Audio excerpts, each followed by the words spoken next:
responsibility before we of pointing out that in the event of an emergency, you should exit quickly through the doors where you came in. You can also go out behind me or down the hall and to the left.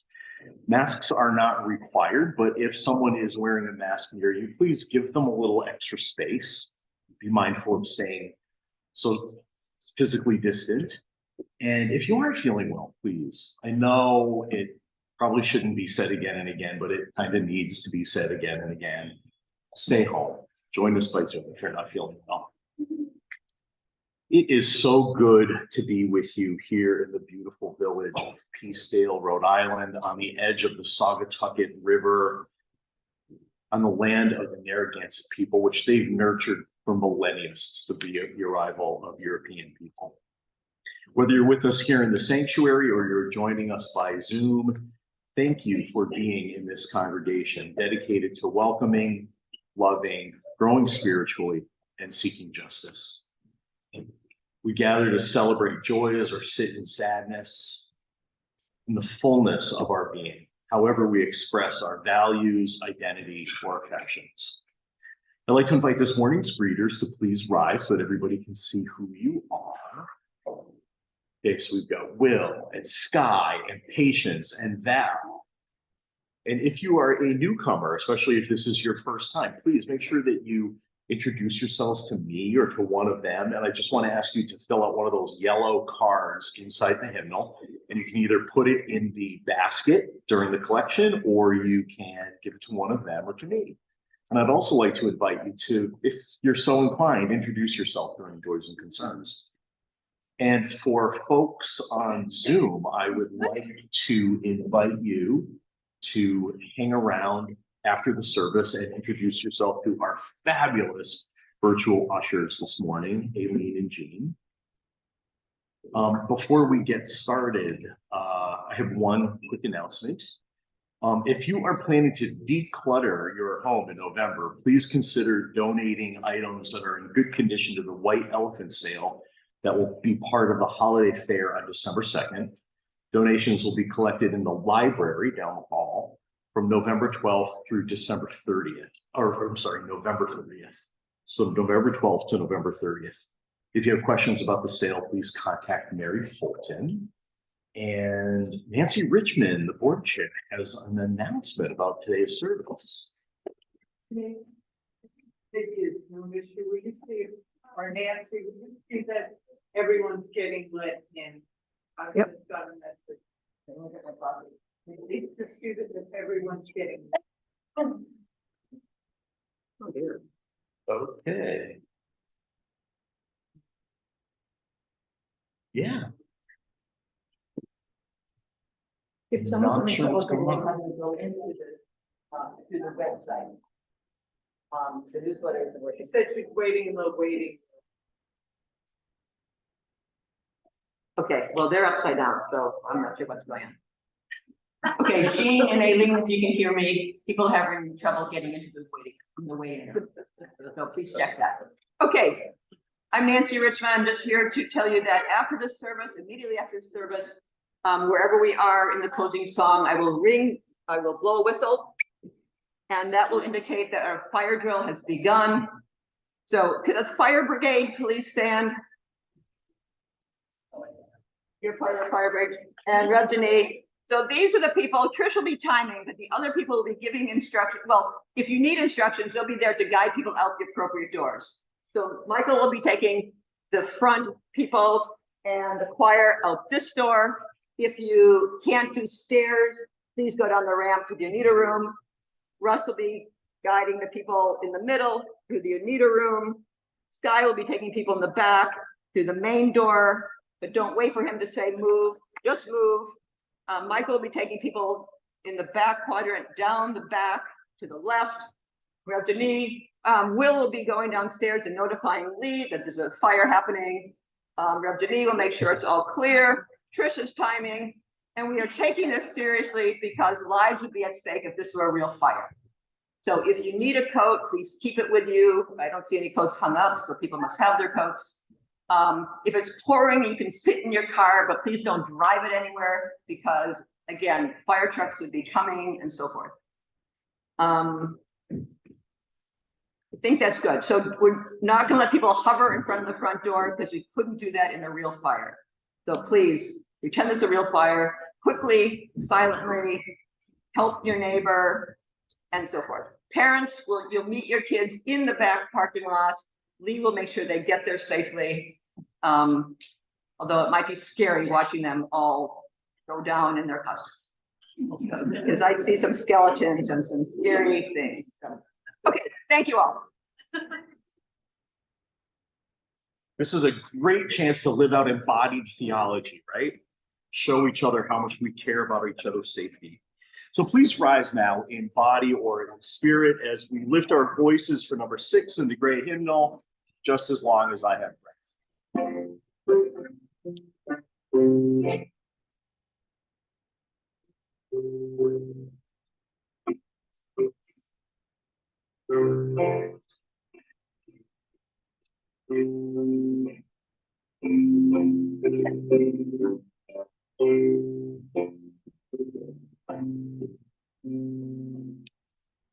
So now is the time when we light our chalice. Each time we gather together, it is an important reminder of our time together and that none of us are ever alone. That we light this chalice with all the Unitarian Universalist congregations all over the world. And that we all come from unique places with unique perspectives. We're all individuals, and yet we all gather here in love and community. So thank you for being here. And Marabee has offered to light our chalice today. So if Marabee could come up.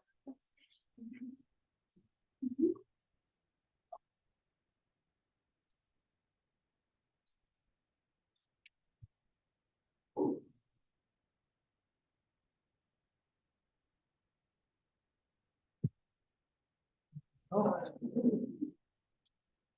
That's funny.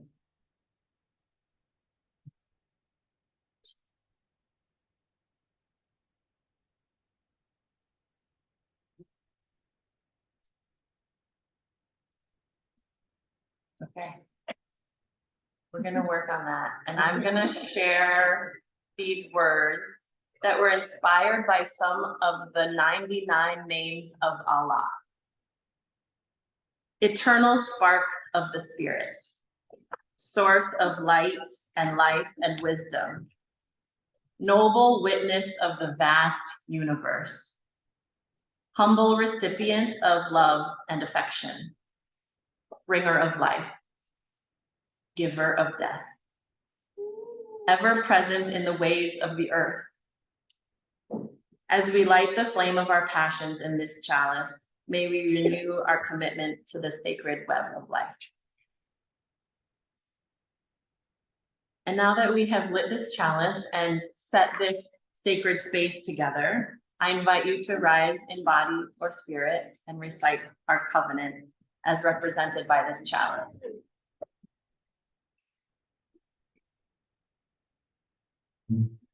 Love is the spirit of this congregation, and service is its prayer. This is our great covenant, to dwell together in peace, to seek the truth in love, and to help one another.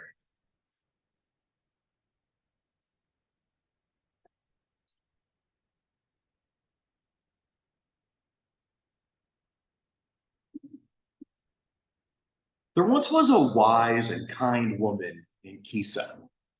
She had one child, a son, and in the dark of a storm, in a flash of lightning, Kisa one night realized that her baby was not crying. Death had claimed the child in his sleep. Kisa pleaded with God and the spirits and with every devil by name, but none of them would answer her prayers. With the body in her arms, she went out into the marketplace to find a medicine, a cure. She pled with the merchants. Please, my son needs medicine. He's ill. The merchants all said, Kisa, your son is dead.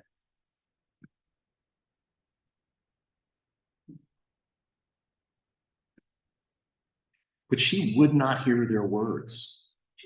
She wandered the market asking everyone if they knew what could save her son. The woman the whole city once looked to for advice was now the center of everyone's pity. She's gone mad, they said. Finally, she came upon a certain apothecary.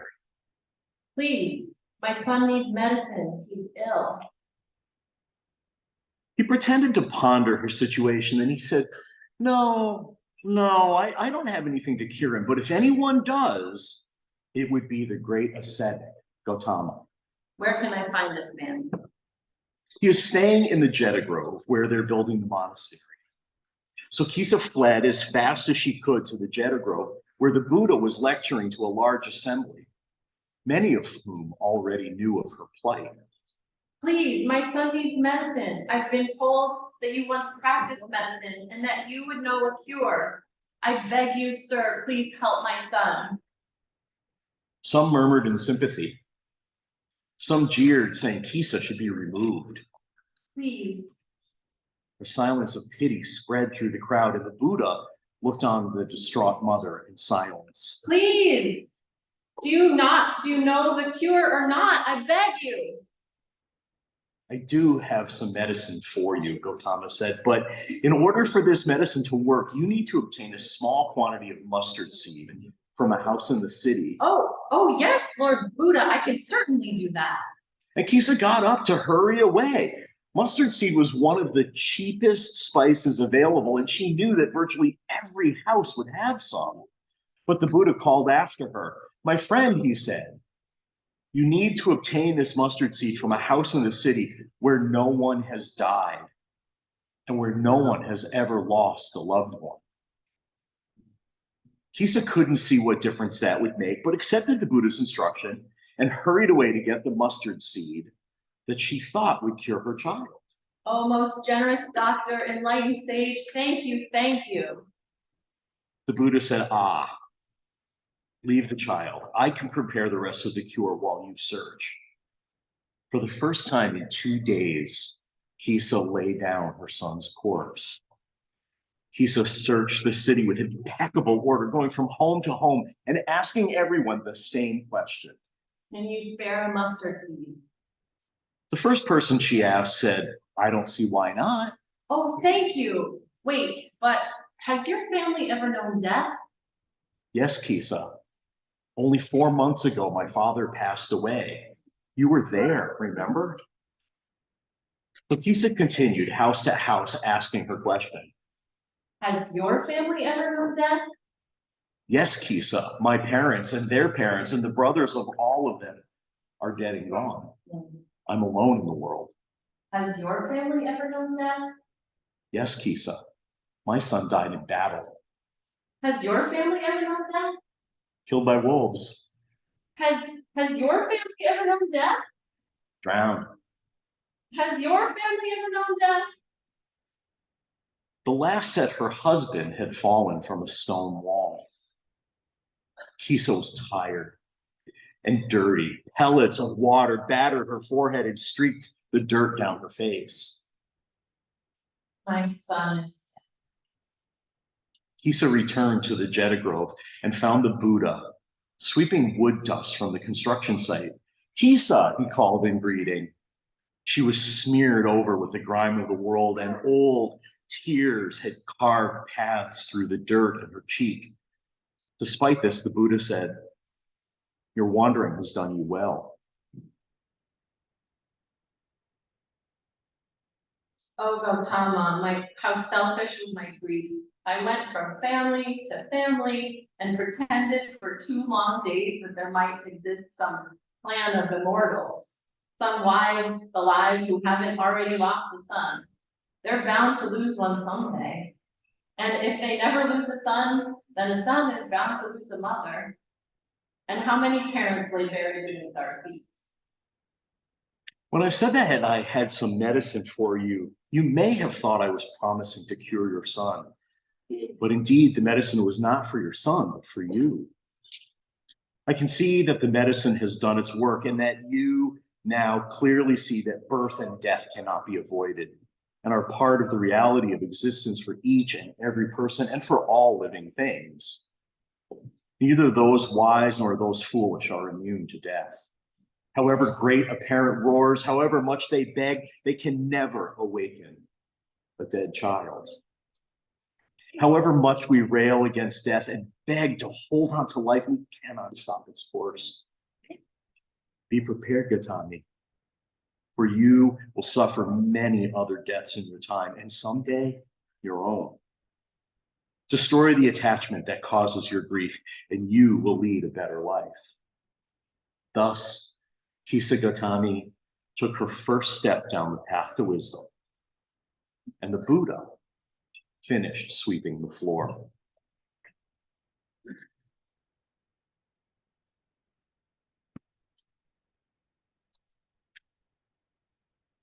So I invite you to sit for a moment. Close your eyes if you feel comfortable, and welcome to mind the image of a loved one who has passed on. It might be a family member or a friend or a beloved pet.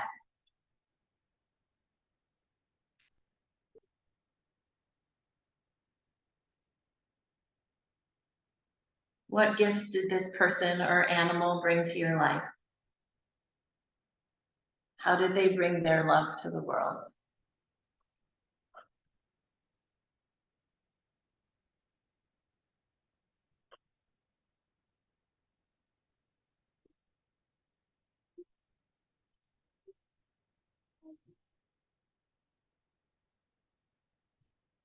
When you're ready, I invite you to write the name of the person or animal on your leaf.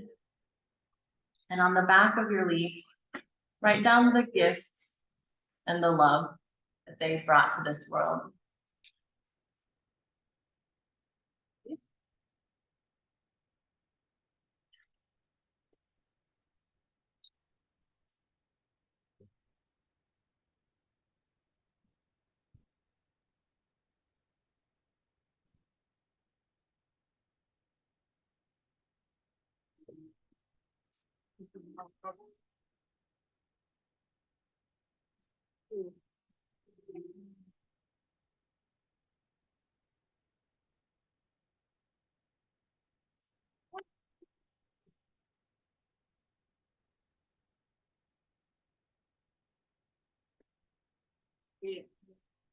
When you feel ready, we invite you to bring your leaf up to the front and hang it on one of our memory trees onto one of their branches.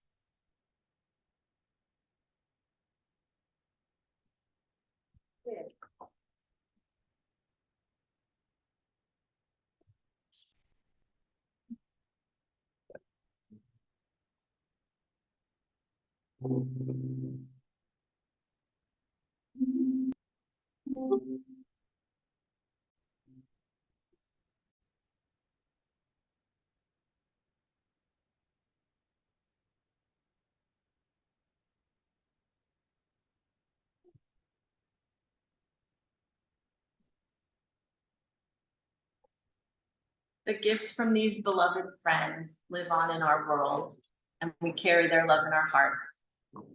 And every time we remember them, we grow their love. And look, their lives are still bringing light and color into our world, even when we thought it was dead. So may we always remember these beloved friends, and may we spread their love as we continue this journey of life.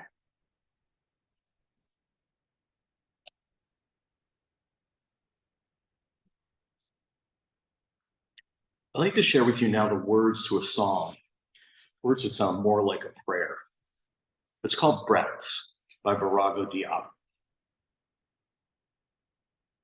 Listen now to things rather than beings. Hear the fire's voice. Hear the voice of water. In the wind, hear the sobbing of the trees. It is our forebears breathing. The dead are not gone forever. They are in the paling shadows and in the darkening shadows. The dead are not beneath the ground. They are in the rustling tree, in the murmuring wood, in the flowing water, in the still water, in the lonely place, in the crowd. The dead are not dead. They are with us still. They are always with us. Please rise now in body or in spirit for number 1020 in the teal hymnal. Wo ya ya.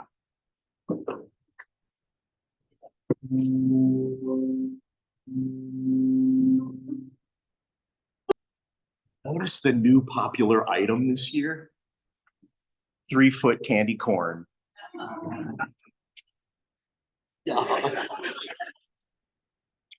Oh, I hate candy corn. I mean, who wants to celebrate and elevate high fructose corn syrup emulsified by cornstarch? I, if you haven't guessed, am an anti-candy corn person.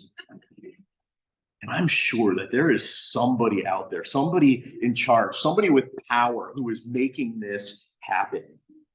Do you know who is behind this? The Colonel. It's a conspiracy perpetrated by the Colonel. And while that may or may not be true, I can tell you that there is no conspiracy going on right here. There's nobody deciding who gets what, or no one person deciding how money gets spent or how we spend our time. It's all of you. And you support that by giving as generously as you can. So this morning, our offering will now be accepted. It's of time and talent and treasure and presence. And thank you for not putting any candy corn in here.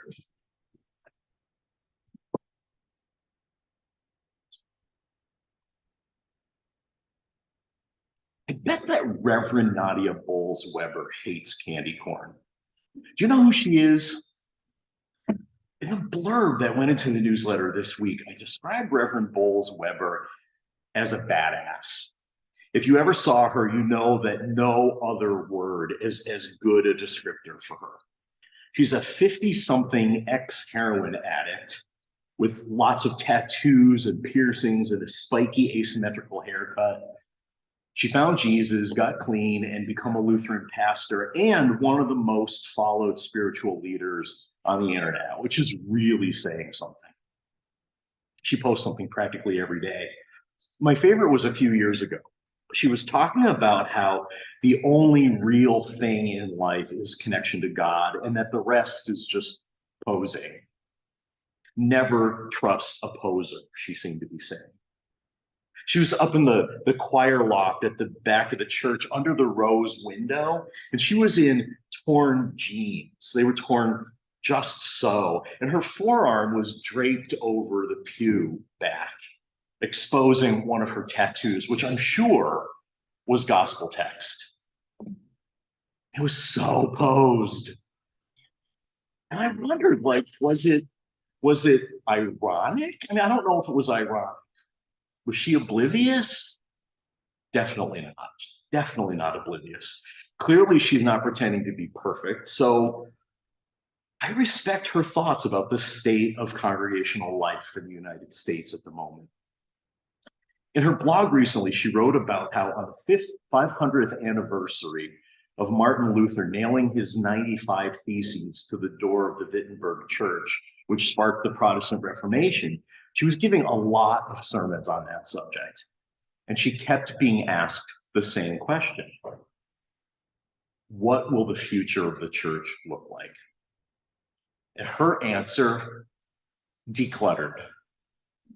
Her understanding is that in this age in which every study seems to show that we're more disenfranchised, isolated, and lonely, we define ourselves by our work and our passions, but not by our relationships and our commitments. She wrote, the problem in front of us is not that we have a healthy, sustainable society that doesn't have room for church. The problem is that many Americans have adopted a way of life that has left us lonely, anxious, and uncertain of how to live in community with other people. The tragedy of American churches is that they've been so caught up in this same world that we now find they have nothing to offer these suffering people that can't be more easily found somewhere else. American churches have too often been content to function as a kind of vaguely spiritual NGO, an organization of detached individuals who meet together for religious services that inspire them, provide practical life advice, or offer positive emotional experiences. Too often, it has not been a community that through its preaching and living bears way to another way to live. I gotta say, I really agree with her. Like her, what I see most often is a fear of loss. Declining membership, declining volunteerism, fewer children, real estate that sits unused most of the time. She says that even without people in the empty spaces, though, the church will be fine because the church is the kingdom. Not the stuff of the church, but the people and the events that fill it. The church, she is sure, will be fine, just less cluttered by the superfluous.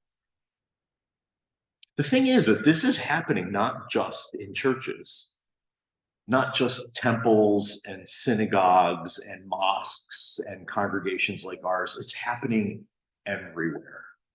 Studies show that most men now have fewer than 6 friends.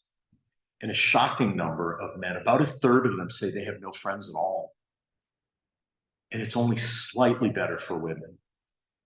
In his groundbreaking book from 2000, Bowling Alone, political scientist Robert Putnam predicted that this would happen. He says that our disconnection from one another started with the suburbs, when homes were intentionally distant from one another in order to preserve privacy. And it got worse with television when people stopped going out, and even worse with air conditioning when people stopped even hanging out on their porches when it was hot. Every innovation of entertainment and comfort has had a role in diminishing involvements in communities and with neighbors, he says. Now, research psychologist Jean Twenge, in her latest book on generational theory, agrees and takes it one step further. She says that every single technological advancement since the harnessing of fire has served one clear purpose: to make us feel less dependent on one another, more independent, more isolated. And each generation that benefits from greater advances feels like it needs institutions like this less. Meanwhile, the sense of loss continues in our congregations. You know, Foothills UU, which I talk about a lot, it's a congregation in Fort Collins, Colorado, is one of the most steadily growing congregations in our association, thanks to the incredible amount of population growth in that area. They recently had a worship series featuring neuroscientists and family therapists. The guests and the ministers agreed that, contrary to popular opinion, many of us aren't depressed. We're just isolated, which looks a lot like and often eventually leads to depression. The way out of that downward spiral from isolation to depression, they said, is to connect with others, to belong to meaningful organizations. They talked about the Springtide Research Institute, which shares the same values as Unitarian Universalism and focuses on how to include younger generations, millennials and Gen Z especially, in mission-driven organizations. They started the Belongingness Project, which is a across-the-nation program that identified the 3 things young people universally say that they feel like they need in order to belong. The youth said they want to be noticed, named, and known. They want to be noticed when they come in, noticed, just noticed and welcomed. They want to hear, we're glad we're here, not, oh, thank God you're here to save us. They want people to know their name and their pronouns. It's a simple thing, but referring to people the way they want to be referred to makes a huge difference in helping them feel seen and maybe even appreciated. And they want to be known. They want to be known for who they are. They don't need everyone to know everything about them. They just need somebody, maybe even a couple of somebodies, to know a little something about them. They want us to know when a loved one has passed, when they've accomplished a significant goal, crossed a threshold into a new phase of life. That's when they feel more isolated. I mean, less isolated and more connected. They want to feel like in the event of a tragedy, they won't find themselves like Pisa, going door to door from one stranger to the next out of desperation. Now, whatever your age or however long you've been here, does this sound true to you? Does it ring true? My feeling, based on experience, is that those three things resonate for all of us. We all want to be noticed and named and known. And that's it. None of us needs to be overwhelmed by a huge variety of activity. None of us needs to be told what to believe or how to change our lives. If Nadia Bolz-Weber is right, I think that's what the great decluttering of the future will look like. We'll be in relationship with each other, real, deep relationship with each other, bearing witness to the tragedies of our times and the milestones of our lives, and the little joys and sadnesses that make up our life experience. We just need to recognize that the sharing of these life events is the sacredness that will remain after everything else has gone. Nadia Bolz-Weber calls it the kingdom.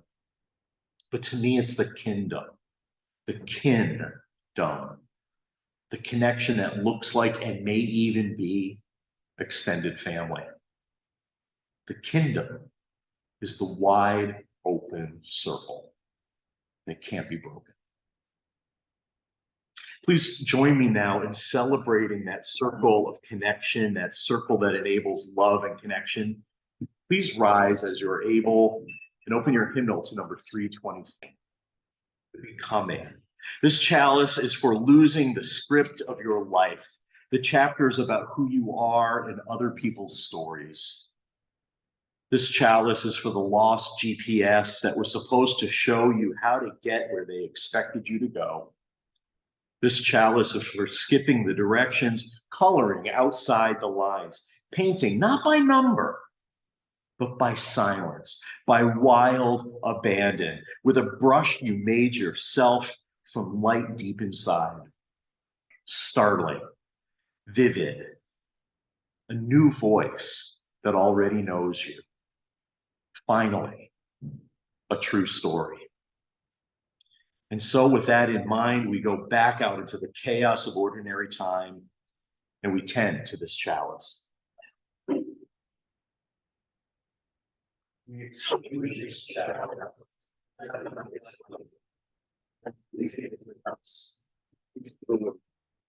Sharing with those we encounter on our journey. So let's stay right where we are, shall we? And join hands as you feel moved or not, as we sing our closing song, Carry the Flame.